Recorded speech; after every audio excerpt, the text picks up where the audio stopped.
Have you ever found yourself, perhaps in a quiet moment, wondering what it must be like to live on the most remote inhabited islands on our planet, to be surrounded by vast, seemingly endless stretches of ocean, where the nearest mainland is a distant memory, a speck on a map thousands of miles away?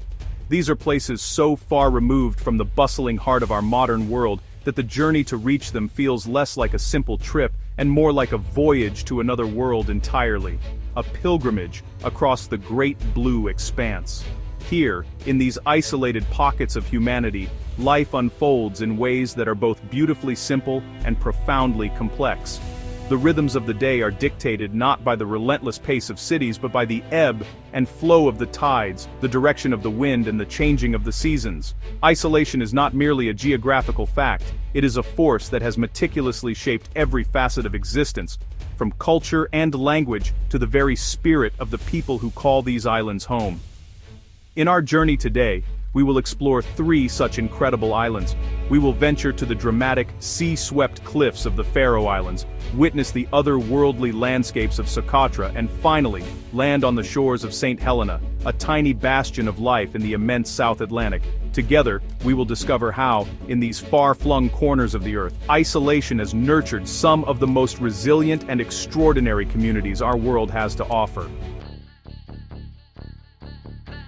Our first destination lies in the heart of the tempestuous North Atlantic, a rugged archipelago of 18 volcanic islands rising dramatically from the sea. This is the Faroe Islands, a self-governing nation under the Kingdom of Denmark. Here, a hardy population of just over 50,000 people have carved out a life amidst some of the most breathtaking and formidable landscapes on Earth. Their connection to this land, and to the sea that surrounds it, is ancient and unbreakable, a testament to human endurance.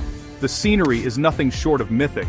Towering, razor-sharp cliffs, some of the highest sea cliffs in Europe, plummet hundreds of meters into the churning, slate-gray waters below.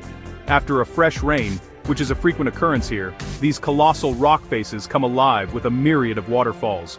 Streams of fresh water, swollen by the downpour, cascade directly into the ocean in a display of raw, natural power that is both humbling and magnificent to behold. The Faroes people have not just adapted to this challenging environment, they have mastered it with remarkable ingenuity. For centuries, travel between the islands was a perilous affair, undertaken in small boats at the mercy of the unpredictable Atlantic weather. But now, they have conquered the very seabed itself.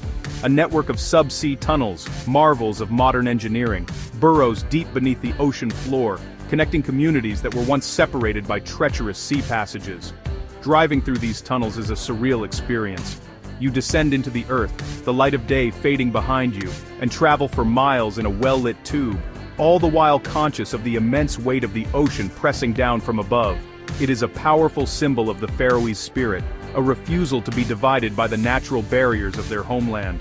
This innovation allows life to flourish, connecting families, commerce, and culture in a way their ancestors could only have dreamed of. In this land of mist, mountains, and sea, life is a delicate balance between tradition and progress. The ancient practice of sheep farming continues, with more sheep than people inhabiting the islands, their wool a vital resource for centuries. Yet this is a society that looks firmly to the future. It is a place where dramatic natural beauty and human resilience are woven together, creating a community as unique and enduring as the ancient cliffs they call home. We now travel south, far from the cool mists of the North Atlantic, to a place that feels as if it belongs to another time, or perhaps another planet altogether. Off the coast of Somalia and belonging to Yemen lies a small archipelago, and its largest island, Socotra. Isolated for millions of years, evolution here has followed a unique and peculiar path. To set foot on Socotra is to enter a living museum of natural history, a landscape so strange and fantastical, it seems to have been conjured from a dream. The island is a UNESCO World Heritage Site, and for good reason. Nearly a third of its plant life is found nowhere else on Earth. The most iconic of these botanical wonders is the dragon's blood tree, the Dracaena cinnabari. With its dense upturned canopy shaped like a perfectly formed umbrella, it dots the arid plateaus, a bizarre and beautiful silhouette against the sky. When the bark is cut, it oozes a deep red resin, the dragon's blood of legend, which has been sought after as a dye and medicine since antiquity. But the wonders do not end there. Look around, and you will find the peculiar bottle tree, or desert rose, with a trunk that appears grotesquely swollen, storing water to survive the harsh, dry conditions. Its bulbous base gives way to a sparse collection of branches that, for a brief period, erupt in a spectacular display of delicate pink flowers. These strange and wonderful plants have adapted in remarkable ways to Socotra's challenging climate of intense heat and seasonal monsoons, creating a truly alien-like ecosystem. The human inhabitants of Socotra, the Socotri people, have lived in harmony with this extraordinary environment for thousands of years. Their culture and their unique unwritten language are as endemic to this island as the dragon's blood tree. They are semi-nomadic, moving with their herds of goats and relying on the island's natural bounty, from fishing in the rich coastal waters to harvesting dates and the precious resin from the trees. Their knowledge of the local flora and fauna is encyclopedic, passed down through generations. To be here is to feel a profound sense of disconnection from the rest of the world. The stark, otherworldly beauty of the landscape, the endemic species that defy easy categorization, and the ancient culture of its people all combine to create an overwhelming sense of stepping into a lost world. Socotra is a precious and fragile jewel of our planet's biodiversity, a powerful reminder of the weird and wonderful paths that life can take when left in splendid isolation. For our final destination, we venture into the vast, empty expanse of the South Atlantic Ocean. Here, more than 1,200 miles from the nearest coast of Africa, and nearly 2,500 miles from South America, lies a solitary volcanic peak. This is St. Helena, one of the most remote inhabited islands in the world. For centuries, its isolation was its defining feature, a lonely outpost accessible only by a 5-day journey on the Royal Mail ship, its single, vital link to the outside world. This profound isolation made it the perfect choice for a prison from which escape would be all but impossible. Its most famous, or rather infamous, resident was Napoleon Bonaparte. Following his defeat at the Battle of Waterloo, the British exiled the former French emperor to this remote speck of land in 1815. He would spend the final 6 years of his life here, pacing the grounds of his residence, Longwood House, gazing out at the endless ocean that had become the wall of his open-air prison. Life for the island's permanent residents, the Saints as they are known, has always been shaped by this remoteness. The community of around 4,500 people is a unique melting pot of ancestries, descended from European settlers, enslaved people from Africa and Asia, and Chinese laborers. They have developed a distinct and resilient culture, with their own dialect of English and a powerful sense of community, born from shared isolation and mutual reliance. The arrival of the ship was, for generations, the most important event in their calendar. One of the island's most iconic man-made structures is Jacob's Ladder. It is a formidable staircase of 699 steps, rising steeply up the side of the valley in which the capital, Jamestown, is nestled.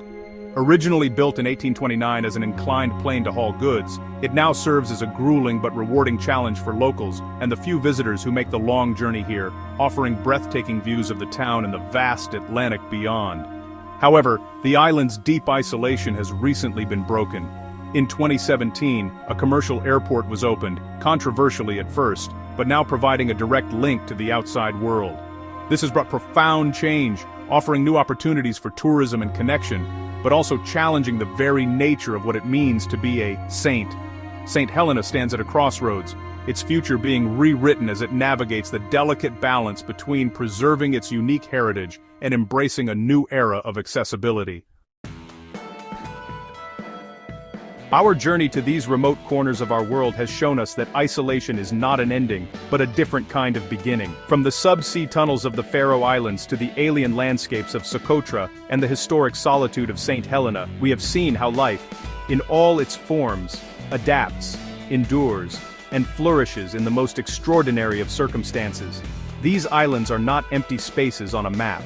They are vibrant, living communities, each with a unique story forged by the sea and the sky. They serve as a powerful reminder that the human spirit, much like the natural world, possesses a remarkable capacity for resilience and ingenuity. The people of these islands have built rich and meaningful lives, not in spite of their isolation, but because of it.